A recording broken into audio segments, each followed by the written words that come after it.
Welcome to episode 162 of AviaDev Insight Africa, the podcast offering a window to the world of African aviation with your host, John Howell, CEO and founder of AviaDev Africa.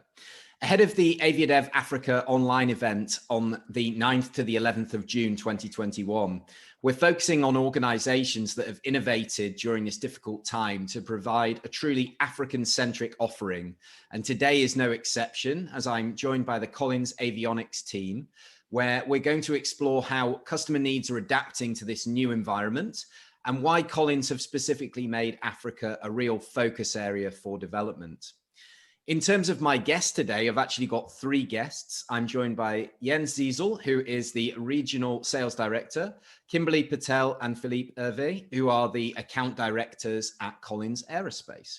So Jens, let's bring you in first and foremost. Can you tell us a little bit more about your role, the Collins business itself, and why Africa was such an area of focus already before COVID? Yes, thanks, John, for the introduction, and thanks for having us. It's a great opportunity for us, and we are really looking forward to the interview. So first of all, I'm the Regional Sales Director for Africa and Turkey. With the team I have. I started with Collins Aerospace or actually back then with UTAS in 2015, and we went through some mergers and acquisitions and are now Collins Aerospace. And I'm now today leading the team, Collins Avionics team, with a special focus on Africa.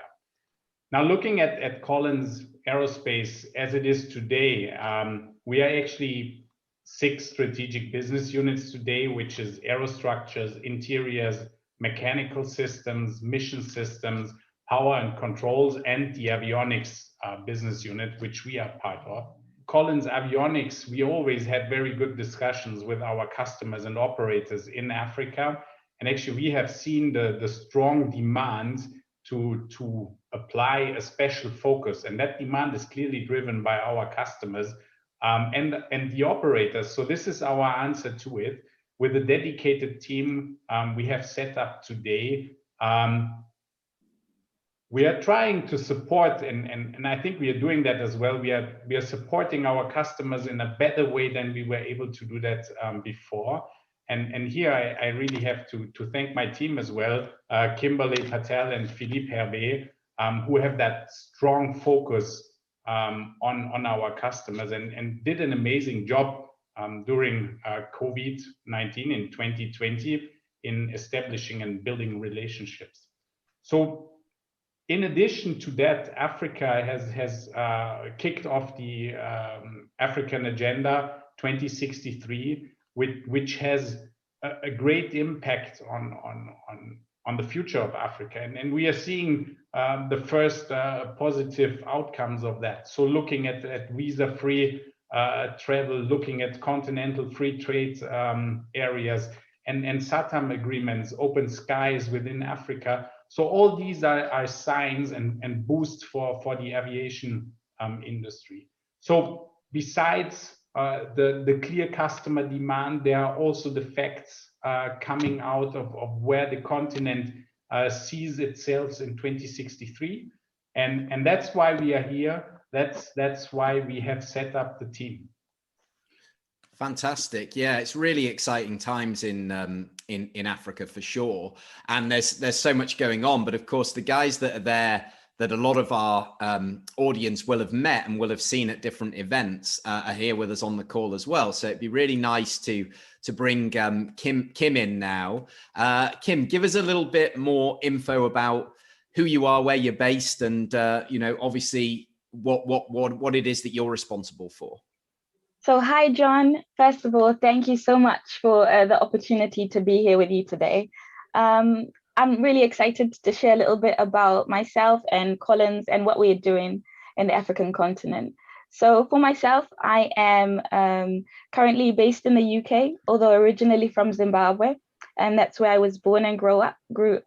So that's very much still a part of who I am. And yeah, I have worked with Collins Aerospace for 6 years now, so over 10 years in aviation, and I'm looking forward to talking to you some more. Fantastic. Thanks, Kim. Thanks for the intro. And let me bring in, last but not least, Philippe as well, because you give us a little bit of an idea from your background, Philippe, and the markets that you're working on. Thanks, John. And again, I think like Kim and Jens, I think this is really a good opportunity for us to introduce the team and give a little bit of the background we have. So my name is Philippe Hervy. I'm based in Toulouse, France. I've been in the aviation for almost 25 years now, with different experiences. I've been in the flight operations organization. Then I moved to product support role where I was focusing on avionics support and mainly on the flight management support. Then I've spent some time working on program for new platform like A350 and Airbus A380. Then I moved to account management and sales. So I've supported OEMs, airlines, and large MROs in Europe, Middle East, and in Africa, of course. So the different people and organizations I've dealt with have given me a good understanding of the aviation business. And I'm really very enthusiastic to share my experience and help the African operators to grow. That's really my goal for the next, I won't say the next decade, but at least the next 2 or 3 years. It's to spend time with the African operators and help them growing.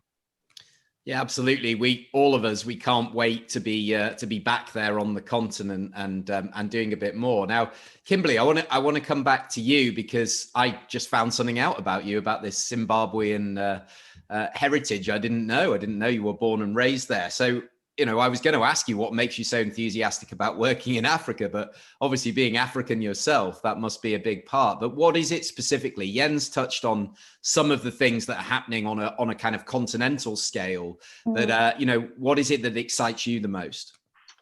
So I think it's a mix of things. Definitely the growth and the opportunities in Africa. Africa is home to one of the second largest, youngest population in the world. And with growing urbanization and evolving middle class, we believe that it's a growth position. And I think rightly so. So I think I'm really enthusiastic in seeing that growth in the continent. And at Collins, we've extended our footprint in North Africa to sub-Saharan Africa. Our information management system is experiencing really strong growth and is in one of the mainland airports there.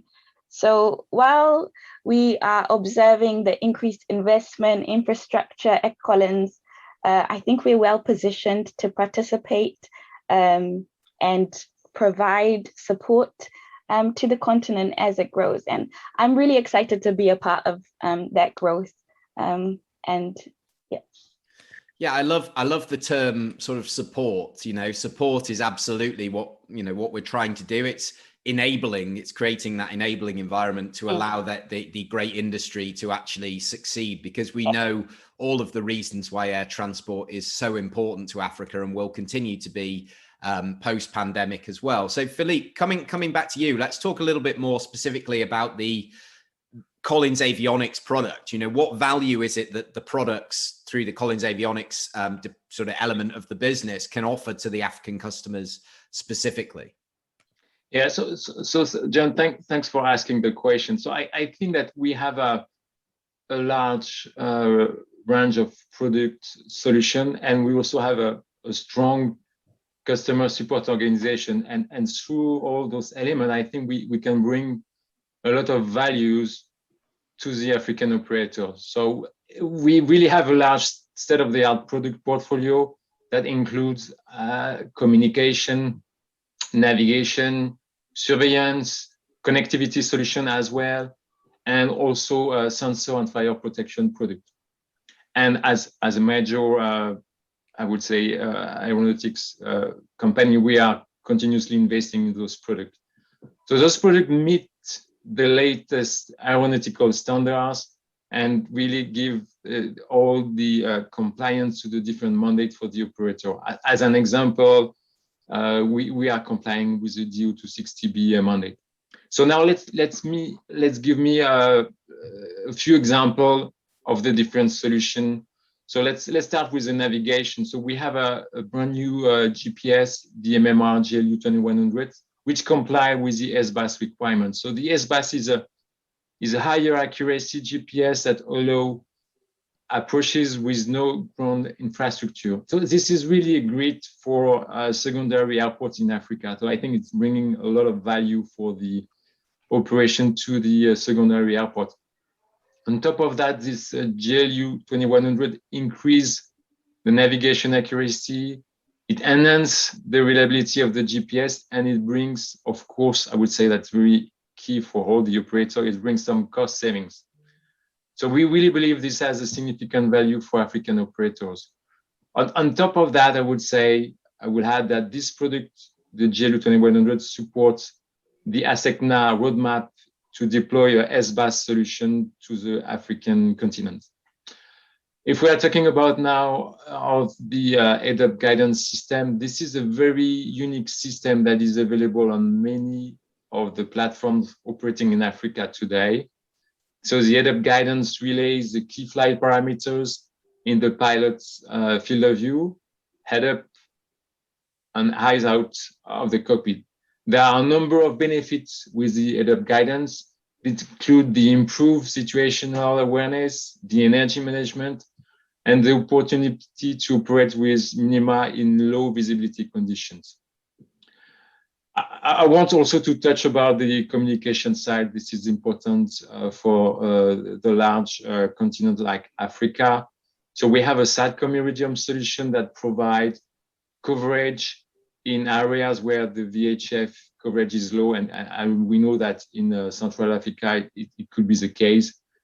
So this is key for the coverage, and we have seen several African customers to choose this solution already. On the surveillance side, I'd like to give the example of the multi-scan weather fast track weather radar. This radar provides situational awareness in the cockpit. It helps efficiently navigate around complex weather system. In particular, in the African airspace, we know that there is this highly convective weather in the intertropical convergence zone. So we recently had a report that since they introduced this radar in their fleet, one of the African operators, they were happy to see that they reduced their number of lightning strikes from 35 a year down to 5. So this is a significant improvement. And for sure, this has a significant reduction as well on the maintenance cost. So all those systems are today available on light fit and as well on retrofit. As Kim was mentioning earlier, we are also providing some connectivity solutions through our information management services branch, and we can support the airlines in the digital transformation. So with all the solutions I mentioned and a strong customer support organization, which is recognized by all the operators and OEM, I really strongly believe that we can add value for African customers and operators in Africa. Yeah, brilliant, really comprehensive. And I think that the thing that I take away from that is that the environment's changing, and obviously you're bringing some of these tools that were traditionally outside of the cockpit into the cockpit. It's creating efficiencies, and obviously it's looking into the future and saying, look, we can retrofit this, we can do it at before it comes into service as well. So I think that makes a lot of sense. And we talk quite a bit there about obviously the customer and doing this for the customer, and a big thing that's come across when I've been speaking to yourselves is the voice of the customer. And a big part of your job, Kim, is talking to the customers and trying to understand what is it that they want. And you've come up with this term, kind of the voice of the customer. I know it's not the first time that's been created, but it's really important to Collins, isn't it? And so what are they telling you, and how did you sort of go about getting that information? Yeah, thanks, John. And I agree. So really, the voice of the customer is something that is inbuilt into the Collins DNA. You know, it's so important to us to understand what our customers' issues are so that we can help them with the right solution. Because I think you heard from Philippe, we have a number of solutions to help support customers, but really what's important to us is that we get the understanding of what is specific to where you're flying, what terrain, or what weather. We're really in the detail of how to support you as a customer. Every customer is very unique to us, no matter the size. I work with my customers the same, and I support them as much as I can to understand their specific requests, their specific issues, and find the right solution for them. I think at Collins, really, our goal is to serve our customers in the region with the strictest standards, operational excellence, to help them grow in the future by offering a innovative solution that is well backed up by customer support. Philippe talked a little bit about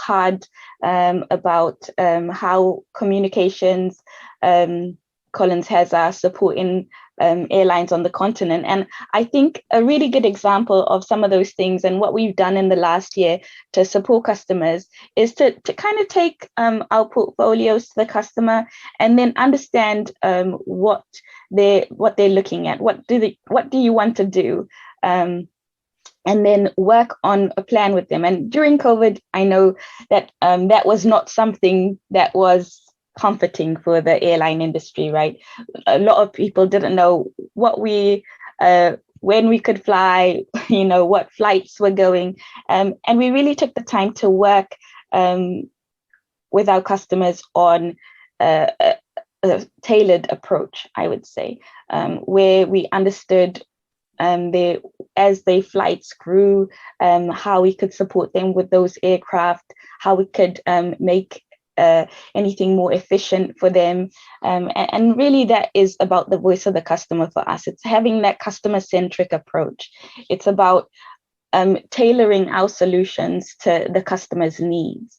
And yeah, that's a little bit about why that's important to us. Yeah, absolutely. I think that, anybody who's been to Africa, who's traveled it, will realize and understand very quickly how varied the culture is and how different it is from country to country, even within countries sometimes. And that's the difficulty, I suppose. You're saying, no two customers are the same. So you've got to have that engagement with them on a case by case. You even said as well earlier, Philippe, the weather is different depending on where you go, and you've got to build that into it. So coming back to you, you've got different maturity of markets, you've got different cultures, different strategies, different levels of sort of development. So what are the kind of key trends, rather than pinpointing it to a particular, what are the customers sort of telling you they need right now in this sort of turbulent world? Is it a very time responsive solution, or is there a particular trend over the next couple of years that you see there's a need and you're seeing people digitize and progress and innovate a bit quicker? That's a tough question, John. Thanks. My pleasure. So yes, I think that you said it. This is very true. There are such varied cultures and maturity of markets in Africa. So I've experienced a portion of it when I visited some customer in Ethiopia, North Africa, and South Africa, and Egypt. But I think that with the COVID situation, that I had to delay some of my travel plan. But next one will be West Africa for sure. That will be my next trip. So those meetings, they have given me a start of understanding of the different cultures. But I think that with a continent that is more than 50 countries and then very dynamic, as you said, you were talking about the weather, there is of course a lot to learn and about the different cultures and the market. So I'm by nature, I'm very curious and open-minded, and I strongly believe that we need to spend time listening and staying connected with our customer. I think this is a key element to enrich our understanding. So the expectation is to build a strong relationship and have a collaborative approach to work hand in hand. So by collaborative, I mean that we need to understand their needs, to help them to define them, because in some time they need our expertise for sure. We are bringing this expertise as well, because we have the strong product portfolio, because we have worked on different solutions, and we can customize and tailor our solution for our customer. So we really need to be creative. And as I just said, and I like to repeat it, but we need to tailor the solution and stay flexible with our customer. They want to have a partnership, and we need to be there and spend some time with them so that they can feel the benefit of working with us. Yeah, definitely. I think it's a great message. Jens, so we haven't forgotten about you. I want to bring you back into the conversation. But absolutely fascinating to hear from the guys that day to day, they're dealing with the customers and speaking to them about obviously what's required at the moment. I think what I'd like to get from you is, how difficult. We wanted to talk about this a little bit, how difficult it's been to communicate with the customers, but what a great job, you've been able to do, and how you've adapted as a team. But also then looking forward, what are the key areas of focus for the Collins team, and how excited are you about sort of the prospect of Africa's development? Yeah, thanks, John. I already can tell you I'm super excited. That's number one. But I also want to take a look back, actually, and it was somewhere in 2019. I can't remember the exact month. The first time we met with the team, and we were looking into how are we going to set up the team, what are going to be our focus areas, and we talked all through the points what you normally do when setting up a team, right? And our plan was to go full speed to support our customers in Africa, right? And then COVID-19 came, and what did we do? We still went full speed, but in another way, right? So we were now switching to Zoom calls, to events like technical interchange meetings. We did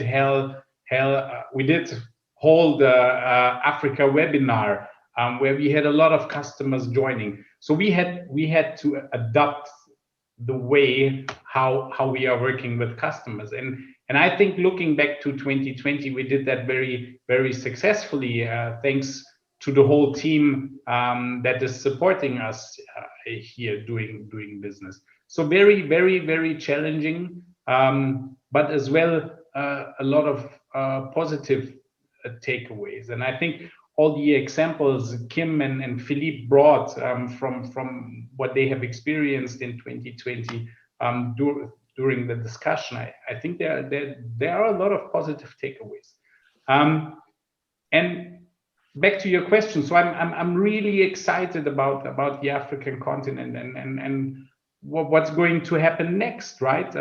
There is so much opportunity. There is so many startups today. There are so many established professional airlines in Africa, and for us, it's great to be part of that growth and what's going to come. And I think we exactly managed to set up the team at the right time to support customers, operators, startups with all our knowledge. And I think here as well, looking back, there is a lot of knowledge in the team. So what's next for us? We're going to work on our customer first culture. We are going to implement that. We want to prove that to our customers. We want to listen, and we want to work with the voice of customer, because I think also on Collins' side there is a lot to learn about Africa and how we work with African customers, because it's not always the same as we have it in all these countries like let's say Europe or US, where airlines have been there for ages and everything is already known very well. We need to work closer and support the customers more than we need to do in other areas of the world. And this is a big, to my understanding, a big opportunity for us, for the team, and as well for our customers and operators. So yes, customer first culture is going to be key for us. Voice of customer is going to be key for us. As mentioned during the speed, creative solutions are going to be key for us, because this is exactly what the continent needs from us as well. We are going to develop strong relationships, and here we partially really struggled in 2020 because we were not able to travel in person, and I think you have experienced that as well, John, and all the others out there as well. So that's what we are looking forward to meet face to face again with all the contacts we were able to make in 2020, and by the hard work of the team, and let me call out two numbers. We were able to conduct 470, actually more than 470 virtual meetings in 2020, which is quite a number, and we were able to get in touch with over 70 new contacts. And this was all done by using the virtual tools we have today, working from home with being quarantined. So yes, we are going to work on a strong presence. We want to have a strong presence. And these are only the first steps, right? There will be a future, and I think our presence has to become stronger than it is today, but we all need to grow into that time as well. So what do I want to tell our customers and operators? We are there to support you. We have a team supporting you. Get in touch with us. Sometimes we don't know to listen. You need to speak to us, and that's where we would ask for your help as well. But be as assured as well that we are going to reach out to you and ask questions as well. And I would say those are really our key areas we want to focus on going forward. Great, fantastic. I think a couple of things you've said, the first one is it is a great time to make connections, but it's very hard to feel truly connected until you've looked that person in the eye in person. And it's not been possible. So to do all that work now, it definitely sets up really well for the future. And the second thing that has come across through the whole podcast today is that you're not sort of dictating and saying, we have a solution, here it is. You're actually saying, we want to listen to create the right solution. We've seen this not just with products for the industry, but we've seen it with business models for airlines where we've come into the continent, be it Africa, be it Asia, whatever, and we've said, well, this worked in that continent, let's just stick it in and hope for the best. And of course it doesn't, because it doesn't adapt to the environment. So I think to have the humility to want to actually engage with the customer and say, look, we don't mind you're a one aircraft operator, or you've got 125 aircraft in your fleet. We want to listen to you. We want to work with you, find you the best solution. So anybody listening who is a customer, who wants to be a customer, wants to find out more, what's the best way they can get hold of the team then, Jens? I think as of today, the best way is really to get in touch with us via LinkedIn. Please feel free to connect with us, send us a message, and kick off the discussion from there. We then can exchange phone numbers, emails, and we personally always prefer to get on a video call today with someone to just have a little bit of the face-to-face, even if it's not in person. So yes, please contact us. And I think LinkedIn, we are all on LinkedIn. And I think we're going to share as well with the podcast on LinkedIn. We'll be linked to that as well. So yeah, just use that tool. Absolutely. I'll put the links to each of our participants' profiles in the show notes. So if you want to make a quick connection, you can go into the notes, click there, and it will take you straight through to the profile. So I just want to say thank you, team, for joining us for today's episode. I know we've got a couple more coming up through the year, which is really exciting. And obviously, you will be with us. The team will be with us for AviaDev Africa, which of course takes place this June online. Unfortunately, we have to do it online, but we're going to make it as innovative, as interactive, as exciting as we possibly can. So if you're listening out there and you haven't got your ticket yet, head over to aviationdevelop.com/Africa. Again, the link's in the show notes and you can register yourself today. We've got loads more insightful podcasts planned over the coming weeks ahead of AviaDev to support African aviation, to innovate, unite and thrive. That is our tagline this year for AviaDev Africa. And I think it's never been more true. So it's been great to hear about that innovation and how we can make the continent thrive, through these incredible initiatives that are happening. So thank you all for joining me today. Thanks to all our listeners. If you enjoyed it, share it with somebody in your network you think will benefit, and we'll see you for the next episode very soon. Cheerio. Bye-bye.